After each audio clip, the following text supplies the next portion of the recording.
చక్రి తల్లి ఫోటో చూసి నిజం తెలుసుకుని చక్రి తల్లిని తీసుకొచ్చిన మహాలక్ష్మి. ఇంతకు చక్రి తల్లి ఫోటోని చూసి మహాలక్ష్మి ఏం నిజం తెలుసుకుంది?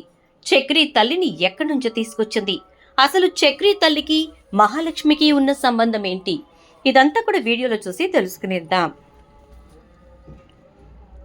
పొదరిల్లు రాబోయే కథలో జరగబోయే సన్నివేశాల గురించి ముందుగా తెలుసుకోవడానికి వీడియోని లైక్ చేసి షేర్ చేసి అలాగే ఛానల్ సబ్స్క్రైబ్ చేసుకుని పక్కనే బెల్ ఐకాన్లో ఆల్ ట్యాప్ చేయండి. మొత్తం మీద మహాలక్ష్మి అయితే ఇల్లు అడ్వాన్స్ ఇచ్చేసి వచ్చాక పెద్దికి అంటే మాధవ్కి ఇంకా చక్రికి చెప్తుంది.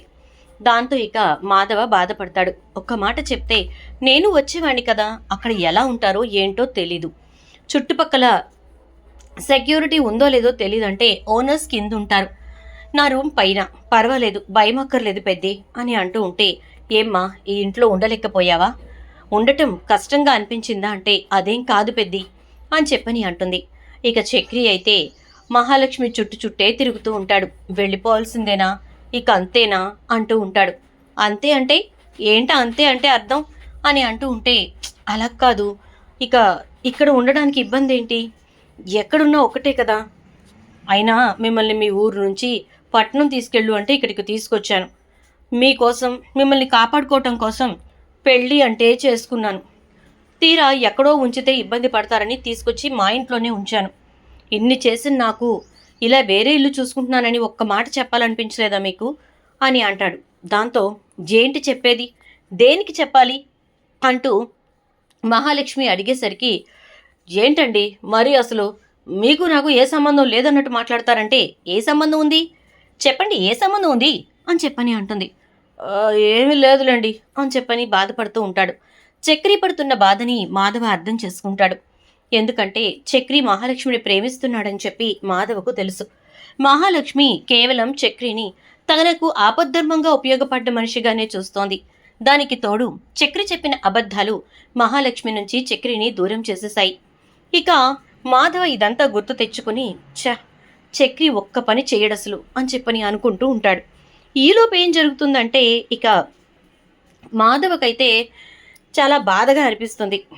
బాధగా అనిపించటం అంటే మాధవ చాలా క్లోజ్గా మహాలక్ష్మిని చక్రిని అబ్జర్వ్ చేశాడు. వాళ్ళిద్దరి మధ్యన ఎలాంటి రిలేషన్ లేకపోయినా వాళ్ళిద్దరి మధ్యన అండర్స్టాండింగ్ బాగుండేది. అలాంటిది చక్రి చెప్పిన అబద్ధాల వల్ల అది కాస్త దెబ్బతింది. ఇప్పుడు మహాలక్ష్మిని ఉండమని చెప్పినా ఉండే పరిస్థితి లేదు. ఇక తర్వాత రోజు ఉదయాన్నే మాధవ అయితే మహాలక్ష్మి వెళ్లాల్సిందేనా అని చెప్పని అంటే, అవును పెద్ది వెళ్ళాలి అంటే, సరే 2 దోశలు వేస్తాను తిను అని చెప్పేసి దోశలు వేసి పెడతాడు. కన్నా వెళ్ళాక వెళ్తాను అని చెప్తుంది. సరే అంటారు. ఇక అందరూ వెళ్ళిపోయిన తర్వాత మహాలక్ష్మి అయితే చక్రితో కలిసి వెళ్ళిపోతుంటే మాధవ బాధపడుతూ ఉంటాడు. ఏమీ చేయలేని పరిస్థితి. ఇక వాళ్ళ పెళ్లి ఫోటోలు ఉన్నటువంటి పెన్ డ్రైవ్ని నారాయణ తీసుకునేలా చేసి వాళ్ళిద్దరి పెళ్లి ఫోటోని ఒకటి ఫ్రేమ్ కట్టించాలి అని చెప్పని ప్లాన్ చేస్తాడు చక్రి. సెంటిమెంట్తో నారాయణని కదిలించి మొత్తానికి నారాయణ ఆ పెన్ డ్రైవ్ తీసుకువెళ్ళి చక్రి ఇంకా మహాలక్ష్మి పెళ్లి చేసుకున్న ఫోటో ఒకటి పెద్దగా ఫ్రేమ్ చేయించి ఇంటికి తీసుకొచ్చేలా చేస్తాడు. ఇక మహాలక్ష్మిని తీసుకుని వెళ్ళినటువంటి చక్రి ఆ ఇంటి దగ్గరకు వెళ్ళేసరికి మహాలక్ష్మి, ఇదే ఇల్లని మీకెలా తెలుసు, ఇక్కడ ఆపారు అని అంటుంది. నేను ఇదే ఇల్లని ఆపలేదండి, బండేదో ఆగిపోయినట్టుంటే ఆపాను అంటాడు. ఓహో సరే అయితే అంటూ ఉంటే, అంటే ఇదే ఇల్లా ఏంటి కొంపదీసి, టూలెట్ కూడా లేదేంటండి అంటే, అంటే నిన్న నేను అడ్వాన్స్ ఇచ్చాను కదా అందుకే తీసేసి ఉంటారు అంటుంది. ఓహోహో సరే సరే అయితే వెళ్ళండి అంటాడు. ఇక లోపలికి వెళ్తూ ఉంటే మహాలక్ష్మి వంక చూస్తూ బాధపడుతూ ఉంటాడు. లోపలి దాకా కూడా రారా అంటుంది. అయ్యో మళ్ళీ మీరేమంటారో నేను భయంతో ఇక్కడ ఆగిపోయాను అంటూ ఉంటే ఇక లోపలికి వెళ్తుంది. లోపల నుంచి ఓనర్ బయటకు వచ్చి, అమ్మా మహాలక్ష్మి, నువ్వు ఇక్కడ ఉండటానికి వీలు పడదు అని అంటూ, ఇదిగో నువ్విచ్చిన 3,000కి మరొక్క 2,000 కలిపి నన్ను క్షమించమని అడుగుతూ నీ డబ్బు నీకు వెనక్కిస్తున్నాను అంటాడు. అదేంటి అలా అంటారు, నిన్నే కదా 3 నెలల అడ్వాన్స్ అని చెప్పారు, రసీదు ఇస్తాను మిగతా అమౌంట్ కూడా ఇచ్చాక అని చెప్పారు, మరి ఇదేంటి వెళ్ళిపోమంటున్నారు అంటే, చూడమ్మా నేను అందరికీ ఇల్లు ఇవ్వలేను, ముఖ్యంగా ఒంటరిగా ఉండే ఆడపిల్లలకి అస్సలు ఇవ్వలేను. నిన్న రాత్రి మా ఆవిడ గట్టిగా చెప్పింది, ఆ అమ్మాయి ఒంటరిగా ఉంటుందంటున్నావు, నీ బుద్ధి మంచిది కాదు, ఇవ్వడానికి వీల్లేదు అని అనగానే, అదేంటి అంకుల్ అలా అంటారు? మీరు ఇల్లు ఇచ్చేశారని చెప్పేసి నేను ఉన్న చోటు నుంచి వచ్చేసాను అంటుంది. అదేంటి, మీ ఇంటి దగ్గరే ఉన్నానని చెప్పావు కదా, ఉద్యోగం కోసం వెతుక్కుంటూ ఇక్కడికి వచ్చానన్నావు, మరి ఉన్న చోటు నుంచి వచ్చేసానంటావేంటి అంటే, అదే హాస్టల్లో ఉంటున్నాను, అక్కడ ఖాళీ చేసి వచ్చేసాను అంటున్నాను అంటుంది. ఏమైనా సరే నేనేమీ చెయ్యలేను భౌ భౌ అంటూ ఉంటాడు. ఇక అప్పుడు మహాలక్ష్మి, అది కాదంకుల్, ప్లీజ్ ఒక్కసారి ఆలోచించండి, పోనీ అంతకైతే 15,000 తీసుకోండి రెంట్ అనగానే, 15,000 అంటూ ఉంటే, 15,000 అంటండి అంటాడు చక్రి. అయినా సరేనమ్మా, నా వల్ల కాదు అని చెప్పని అంటాడు. ఛ, ఇదేంటి ఇలా జరిగింది, ఇంకే ఉంది, ఇంకే వచ్చేస్తాను కదా ఇంట్లోంచి అని చెప్పని అనుకుంటే నాకు విముక్తి కలిగేటట్టు కనిపించట్లేదు అనుకుంటూ ఉంటే, ఇక అప్పుడు చక్రి, అయితే ఇక్కడ ఇల్లు లేదనమాట అని అంటాడు. అదే కదా చెప్తున్నారు అని చెప్పని అంటూ ఉంటే, మరేం చేద్దాం, వేరే ఇల్లు కూడా వెతికి పెట్టుకున్నారా అంటే, లేదు, అడ్వాన్స్ కూడా ఇక్కడ ఇచ్చేసాను కదా అని చెప్పి ఇక వేరే ఇల్లు కూడా వెతకలేదు అని అంటుంది. ఈలోపు మహాలక్ష్మి ఫోన్కి ఒక మెసేజ్ వస్తుంది. మహాలక్ష్మి ఎప్పుడో జాబ్ కోసం అప్లై చేసినటువంటి కంపెనీ నుంచి ఒక టెక్స్ట్ మెసేజ్ రావడంతో చూసి, ఇది కూడా మీరు సెటప్ చేశారా అంటుంది. సెటప్ ఏంటి అని అనేసరికి, మరి ఇప్పటికిప్పుడు ఇంటర్వ్యూకి రమ్మని చెప్పి నాకు మెసేజ్ వచ్చిందేంటి అంటుంది. బాబు, నాకైతే విషయం తెలీదమ్మా, మహాతల్లి, నన్ను వెళ్ళిపోమంటే ఇక్కడి నుంచి ఇప్పుడే వెళ్ళిపోతాను, అది ఎక్కడి నుంచి వచ్చిందో ఎవరు చేశారో నాకైతే తెలీదు అంటూ ఉంటే, ఎక్కడికి వెళ్ళిపోతావు, బ్యాగ్ తీసుకుని పద, ఇక్కడ ఇల్లు లేదంట అంటూ మహాలక్ష్మి అంటుంది. ఎస్ అని అనుకుంటూ, మీరు పదండి వస్తున్నాను, బ్యాగ్ తీసుకురావాలి కదా అంటే మహాలక్ష్మి ఆ మెసేజ్ చదువుకుంటూ బయటకు వస్తుంది. మొత్తానికి చెప్పింది చెప్పినట్టు చేసావు, ఏమాత్రం ఇల్లు ఇచ్చే ప్రయత్నం చేస్తుంటే పీక నొక్కేసేవాడిని అంటే, లేదు బాబు వద్దు, నాకు ప్రాణాలే ముఖ్యం అంటాడు. ఇక అక్కడ నుంచి డైరెక్ట్గా ఇంటికి తీసుకొస్తాడు. మాధవ ఎప్పుడు మహాలక్ష్మి వెళ్ళిందో అప్పుడు అక్కడ నుంచున్నవాడు చక్రి మహాలక్ష్మిని తీసుకుని మళ్ళీ ఇంటికి వచ్చే వరకు అక్కడే ఉంటాడు. ఎదురుగా వస్తున్న మహాలక్ష్మిని చూసి, అమ్మాయి మళ్ళీ వస్తున్నట్టుగా భ్రమపడుతున్నాను, మహాలక్ష్మి వెళ్ళటమే కానీ మళ్ళీ తిరిగి రాదు అనే విషయం నా మనసుకు అర్థం కావట్లేదు అని అనుకుంటూ ఉంటే, ఇక అప్పుడు పెద్ది అంటూ గట్టిగా అరుస్తుంది. ఒక్కసారిగా షాక్ అయ్యి షాక్ నుంచి తేరుకొని, మహాలక్ష్మి అని అంటాడు. పెద్ది, ఆ ఇల్లు ఇవ్వనన్నారు, ఇదిగో సామాన్లన్నీ అదే తీసుకెళ్ళిన బ్యాగ్ వెనక్కి తీసుకొచ్చాను, 3,000 ఇస్తే వాడికి ఇంకో 2,000 వేసి 5,000 నా ముఖాన్ని కొట్టి ఐఎమ్ సారీ వెళ్ళమ్మా అని చెప్పని అన్నాడు పెద్ది అంటే, అయ్యయ్యో సరే ఈసారి మంచిల్లు వెతుకుదాంలే అంటే, వద్దు పెద్ది, నాకెందుకో బయటకు వెళ్ళటం అంత కరెక్ట్ కాదనిపిస్తోంది అని అంటే, నీ ఇష్టం అంటాడు మాధవ. నాకు ఒక మెసేజ్ వచ్చింది ఇంటర్వ్యూకి రమ్మని, ఇది కానీ నువ్వేమన్నా అరేంజ్ చేసావా అంటే, అలాంటివి నేనేమి చేయను, నా నుంచి అలాంటి ఆశలేమి పెట్టుకోకు అంటే, అయితే చక్రి కూడా చేయలేదన్నాడు, వీళ్ళెవరో ఏంటో కాల్ చేస్తాను ఇప్పుడే అని ఫోన్ చేసి స్పీకర్ ఆన్ చేస్తుంది. Hello, I'm Mahalakshmi, I have got a message అని అంటూ ఉంటే, యా మ్యామ్, మీ దగ్గర సర్టిఫికేట్స్ లేవు అని చెప్పి మీరు మెన్షన్ చేసినా సరే మీ మెరిట్ అంతా కూడా మీరు మెన్షన్ చేసినట్టుగానే ఉంది, మీరు డిస్ట్రిక్ట్ ఫస్ట్ వచ్చారు అనేది వాస్తవం, సో మేము అవన్నీ కన్ఫర్మ్ చేసుకుని క్రాస్ చెక్ చేసుకున్న తర్వాతే మీకు ఇంటర్వ్యూ కాల్ఫర్ చేశాం, సో మీరు రేపు ఆఫ్టర్నూన్ బై 3 PM ఇక్కడ ఉండాలి అని చెప్పి అవతల నుంచి రిసెప్షనిస్ట్ చెప్తుంది. ఇస్ ఇట్ ట్రూ అంటుంది. Yes it's true ma'am and good day అని పెట్టేస్తుంది. ఇంకంతే, మహాలక్ష్మి యాహూ అంటూ గట్టిగా ఎగురుతుంది. ఇంకా మాధవ్ అయితే, ఏమైందమ్మా అంటే, నిజంగానే నన్ను ఇంటర్వ్యూకి రమ్మన్నారు పెద్ది, వాళ్ళతోనే ఇప్పుడు మాట్లాడాను అని అంటూ ఉంటే చక్రి వచ్చి, కంగ్రాచులేషన్స్ మేడం అని చెప్పని అంటాడు. ఏంటి మేడం అంటే, ఓ సారీ కంగ్రాచులేషన్స్ అండి అంటూ ఉంటే ఈలోపు నారాయణ ఫోటో తీసుకుని వస్తాడు. మావయ్య, నాకు ఇంటర్వ్యూ కాల్ వచ్చింది అని అంటుంది. మంచిదమ్మా, శుభ్రంగా వెళ్ళి మంచి ఉద్యోగం తెచ్చుకో అని అంటూ, ఒరే చక్రి, ఇదిగోరా ఫోటో, మీ అన్నయ్య చేయించకపోతేనే నేను చేయించాను, పెట్టు లోపల అని చెప్పని అంటాడు. అలాగే నాన్న, థ్యాంక్స్ నాన్న అంటూ లోపలికి తీసుకెళ్తాడు. ఏం ఫోటో అది అని చెప్పని అంటూ ఉంటే ఇక ఆ ఫోటో ఫ్రేమ్ ఓపెన్ చేసి చక్రి అయితే ఆ మహాలక్ష్మిది తంది పెళ్లి ఫోటో తగిలిస్తాడు. అలా తగిలించిన తర్వాత ఆ కవర్లోనే మరో ఫోటో ఉండడం చూస్తాడు. ఆ ఫోటోని ఓపెన్ చేసి చూసి ఒక్కసారిగా చక్రి కళ్ళల్లో పూర్తిగా కన్నీళ్లు నిండిపోతాయి. ఎవరిదా ఫోటో అంటుంది మహాలక్ష్మి. మాధవ వచ్చి, చక్రి ఏమైందిరా అంటూ ఫోటో తీసుకుని చూసి ఒక్కసారిగా అలా నిలబడిపోతాడు. ఇక పిల్లలందరూ వచ్చి చూస్తారు. నారాయణ, ఏడవకండ్రా, ఇంట్లో మీ అమ్మ ఫోటో కూడా ఉండడం మంచిదనిపించింది. మేమిద్దరం కలిసి దిగిని ఎలాగూ లేవు, అందుకే తన ఒక్కదాని ఫోటో అన్నా సరే ఉంటే బాగుంటుందని తీసుకొచ్చాను. మీకు ఇష్టమైతే పెట్టుకోండి, లేకపోతే లేదు అంటే తల్లి ఎవరికిష్టం ఉండదు నాన్న, అందరికీ ఇష్టమే అంటూ గబగబా ఇక కన్నా వేరే చోటికి వెళ్ళి అంటే రూమ్లో వేరే చోట వాళ్ళ అమ్మ ఫోటోని తగిలిస్తాడు. మహాలక్ష్మి ఆ ఫోటోని దగ్గరకు వెళ్ళి చూస్తుంది. ఆ ఫోటోలో ఉన్న ఆమెని ఎక్కడో చూశాను, నేను ఎక్కడో చూసానేమని అని చెప్పని అంటూ ఉంటే, మా అమ్మ నువ్వెక్కడ చూసుంటావు అని చెప్పని ఇక కన్నా అంటాడు. నాకే తెలీదు, ఇంకా నువ్వు చూసావంట అంటూ ఉంటే, లేదురా కన్నా, నేనెక్కడో చూశాను, గుర్తు తెచ్చుకుంటాను రోయ్, అలా వదిలేను అని చెప్పేసేసి అనగానే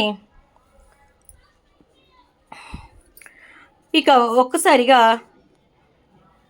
మహాలక్ష్మి అయితే, ఏంటి మీ అమ్మ అయితే ఎవరికి తెలియకూడదా, నీకు తెలియదని చెప్పి అంటూ ఉంటే, నీకెలా తెలుస్తుంది అని చెప్పని అంటాడు.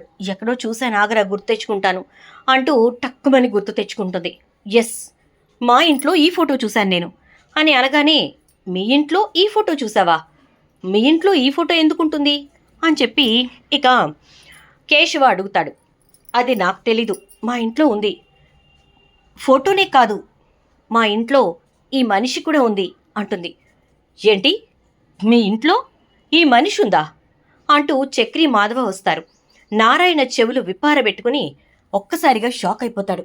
ఏంటమ్మా, ఏమన్నావు, ఈమె మీ ఇంట్లో ఉందా, ఏం చెప్తున్నావు నువ్వు అంటూ ఉంటే, అవును, తను మా ఇంట్లోనే ఉంది, మా ఇంట్లో ఒక గదిలో ఉంటుంది, టైంకి మా నాన్నే వెళ్ళి భోజనం తినిపించి బయటకొస్తారు, తనకు కావలసినవన్నీ నాన్నొక్కరే చూసుకుంటారు, ఎవరితోనూ మాట్లాడదు, నాన్నతో కూడా చాలా కోపంగా అరుస్తూ మాట్లాడుతుంది, అయినా కూడా మా నాన్న భరిస్తారే తప్ప ఏమీ అనరు అని చెప్పని అంటూ ఉంటే, మీ నాన్న మా అమ్మను తీసుకుని వాళ్ళింట్లో పెట్టుకోవడం ఏంటి, అసలు ఏం అర్థం కావట్లేదు, మీ నాన్న ఎవరో చూపించు అని చెప్పని ఇక చక్రి అడుగుతాడు. ఈలోపు నారాయణ వచ్చి, ఆ ఫోటో ఒకసారి చూపించమ్మా, ఎవరు మీ నాన్న అని అంటే, ఇకప్పుడు మహాలక్ష్మి ఫోటో చూపిస్తుంది.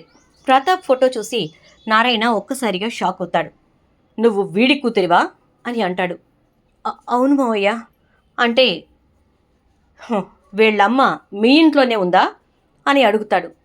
అవును మావయ్య, మా ఇంట్లోనే ఉంది, ఎందుకు అనగానే, వీడు దుర్మార్గుడని తెలుసు కానీ పరమ దుర్మార్గుడని మాత్రం అనుకోలేదు, దగ్గరగా 18 సంవత్సరాల నుంచి ఈ కుటుంబానికి ఆడదిక్కు లేకుండా చేశాడు, ప్రపంచం దృష్టిలో నన్నొక నిందితుణ్ణి చేశాడు, నేరస్తుణ్ణి చేశాడు, నేను నా భార్యను చంపిన వాణ్ణి అయి జైలుకు వెళ్లాల్సి వచ్చింది అంటూ ఉంటే, ఏం మాట్లాడుతున్నారు, మీరే మీ భార్యను చంపారు అని చెప్పని అంటున్నారు, కానీ మరి ఇక్కడేమో ఈవిడ ఫోటో ఉంది, ఈవిడేమో మా ఇంట్లో ఉంది, నాకు అసలు ఏమీ అర్థం కావట్లేదు అంటూ ఉంటే,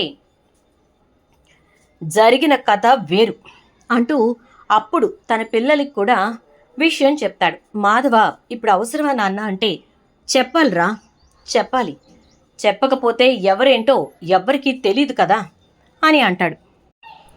ఇకప్పుడు నారాయణ కూర్చుని, తను నా భార్య, ఇదిగో ఈ 4 పిల్లలకి తల్లి, నేను తను ప్రేమించి పెళ్లి చేసుకున్నాం, నేను ఈ ప్రతాప్ గడి దగ్గర కాంట్రాక్టర్గా వర్క్ చేస్తూ ఉండేవాడిని, ఆవిడ మీ నాన్నకేమవుతుందన్నావు అంటే, మా నాన్నకి చెల్లెలు అని చెప్పని అంటుంది. అవును, మీ నాన్నకు చెల్లెలైతే తను నీకు అత్తయ్య, మీ అత్తయ్య నన్ను ఇష్టపడింది, నేను ఎంతలా చెప్పినా వినిపించుకోకుండా నన్ను తీసుకెళ్ళవా అంటూ ఒకరోజు రాత్రి అర్ధరాత్రి ఇంట్లో నుంచి బయటకు వచ్చేసింది.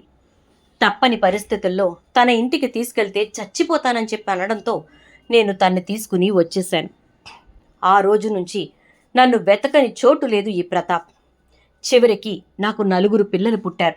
ఇదిగో కన్నాగాడు పుట్టిన 6 నెలలకి వచ్చాడు మీ నాన్న. ఎంతో మంచిగా మాట్లాడాడు, చాలా చక్కగా మిమ్మల్ని అందరినీ ఇంటికి తీసుకెళ్ళిపోతాను, నా చెల్లెల్ని మహారాణిలా చూసుకుంటాను అని చెప్పాడు. చివరాఖరికి నేను లేని ఒక రోజున వచ్చి తన చెల్లెల్ని అంటే నా భార్యని కొట్టి ఇక్కడి నుంచి తన ఇంటికి తీసుకెళ్ళిపోయాడు.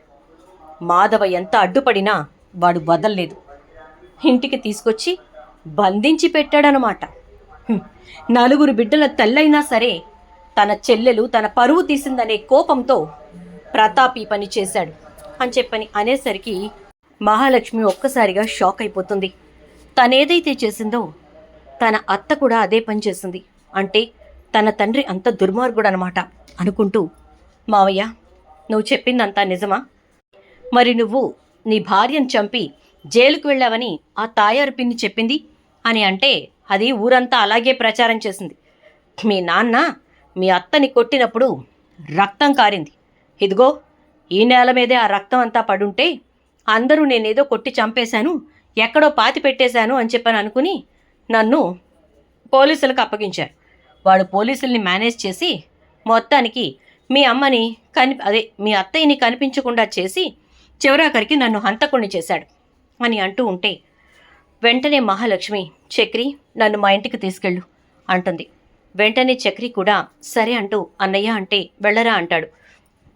అక్కడికి వెళ్ళిన తర్వాత నన్ను వదిలేసి నువ్వు వచ్చేసాయి, 2 రోజుల్లో మళ్ళీ నేను తిరిగి వస్తాను అంటుంది. సరే అంటాడు చక్రి. ఇక తన ఇంటికి వెళ్తుంది. చూడండి నేను ఇక్కడే ఉండాలని డిసైడ్ అయ్యాను అంటుంది. అదేంటి, ఎందుకలా? నీ సర్టిఫికేట్స్ కూడా లేవు కదా అంటాడు ప్రతాప్. సర్టిఫికెట్లు లేకపోయినా కుటుంబం లేకపోతే బ్రతకటం కష్టమని అర్థం చేసుకున్నాను. ఏ ఉండనివరా అంటుంది. నువ్వు ఉండాలనే కదే మేం కోరుకుంటోంది అంటూ లలిత ఫోన్లేండి అంటుంది. సరే వెళ్ళు, లోపలికెళ్ళు అని చెప్పని అంటాడు. అలా అన్నటువంటి ప్రతాప్ తలుపులన్నీ గడలు వేసి తాళాలు వేస్తూ ఉంటే అవసరం లేదు నాన్న, మీరు భయపడక్కర్లేదు, మీరు వెళ్ళమన్నా నేను ఎక్కడికి వెళ్ళను అని అంటుంది. ఇక ప్రతాప్ అన్నీ ఓపెన్లో వదిలేస్తాడు. ఇక అప్పుడు మహాలక్ష్మి 2 రోజులుంటుంది. 2వ రోజు రాత్రి ప్రతాప్ గదిలో ఉన్నటువంటి సీక్రెట్ కీని తీసుకుని ఏ రూమ్కైతే లాక్ చేసి పెట్టారో ఆ రూమ్ ఓపెన్ చేస్తుంది. ఆ గదిలోకి వెళ్ళి తన పిల్లల ఫోటో, నారాయణ ఫోటో అన్నీ చూపిస్తుంది. ఒక్కసారిగా తనలో పాత జ్ఞాపకాలు లేచి అది గుర్తుకొచ్చి, నువ్వెవరు అంటూ ఉంటే మీ అన్నయ్య కూతుర్ని, నీ 2వ కొడుకునే నేను పెళ్లి చేసుకున్నాను అని చెప్పని అనేసరికి ఒక్కసారిగా షాక్ అయిపోతుంది. వాళ్ళు ఎక్కడున్నారో నీకు తెలుసా అని అడిగితే నిన్ను తీసుకెళ్ళడానికే నేను ఇక్కడికి వచ్చాను, పద అంటూ ఇక అప్పటికే చక్రికి ఫోన్ చేసి కారు గేటు బయట కొంచెం దూరంగా పెట్టుంచమని చెప్తుంది. ఇక మహాలక్ష్మి వాళ్ళ అత్తను తీసుకుని నిదానంగా బయటకు వచ్చేస్తుంది. గేటు దాటి కారు ఎక్కిన తర్వాత అక్కడ ప్రతాప్కి ఎందుకో మహాలక్ష్మి మీద అనుమానం వచ్చి వెళ్ళి తన గదిలో చూస్తాడు. అక్కడ మహాలక్ష్మి ఉండదు. చక్రి చాలా ఫాస్ట్గా ఊరు దాటించేస్తాడు కూడా. ప్రతాప్ ఆ గది నుంచి తన చెల్లెలు గది దగ్గరికి వచ్చేసరికి చక్రి ఊరు దాటుకుని తీసుకొని వెళ్ళిపోతాడు. ఇక గదిలో తన చెల్లెలుండదు. అదేంటి, నా చెల్లెలు ఎక్కడికి వెళ్ళింది అనుకుంటూ మహాలక్ష్మి మహాలక్ష్మి అని ఇల్లంతా గాలిస్తాడు. ఇంట్లో అందరూ లేస్తారు, ఇల్లంతా వెతుకుతారు. తీరా సీసీ క్యామ్స్ చూసేసరికి మహాలక్ష్మి తన చెల్లెల్ని తీసుకుని వెళ్ళిపోతూ ఉండడం కనిపిస్తుంది. అంటే తను వచ్చింది ఇక్కడ ఉండటానికి కాదు, నా చెల్లెల్ని తీసుకెళ్ళటానికి. అసలు నా చెల్లెల్ని మహాలక్ష్మి ఎందుకు తీసుకెళ్ళింది, ఎక్కడికి తీసుకెళ్ళింది అని చెప్పి ప్రతాప్ ఆలోచిస్తూ ఉంటాడు. ఇలా ఆలోచిస్తున్నటువంటి ప్రతాప్ అసలు ఏం జరుగుంటుంది అని చెప్పేసి బయట సీసీ మొత్తం చూసేసరికి చక్రి కారు నుంచి దిగి మహాలక్ష్మిని ఇంకా తన తల్లిని కారులో ఎక్కించుకుంటూ ఉంటాడు. ఇక వాళ్ళింటికి డైరెక్ట్గా వెళ్తాడు ప్రతాప్. అక్కడికి వెళ్ళేసరికి అక్కడ నారాయణను చూసి ఒక్కసారిగా షాక్ అవుతాడు. అంటే నా కూతురు నీ ఇంటికి కోడలైందా అనగానే, నా భార్యని ఇన్నేళ్ళు దాచిపెట్టావు కదరా, నన్ను ఒక హంతకుణ్ణి చేసి జైలుకు పంపించావుగా, నా కోడలే నీకు సమాధానం చెప్పింది అంటాడు నారాయణ. చూద్దాం మరి రాబోయే ఎపిసోడ్స్లో ఏం జరుగుతుందో. వీడియో నచ్చితే లైక్ చేసి వీడియోని షేర్ చేయండి. ఛానల్ సబ్స్క్రైబ్ చేసుకుని పక్కనే ఉన్న బెల్ ఐకాన్లో ఆల్ ట్యాప్ చేయండి.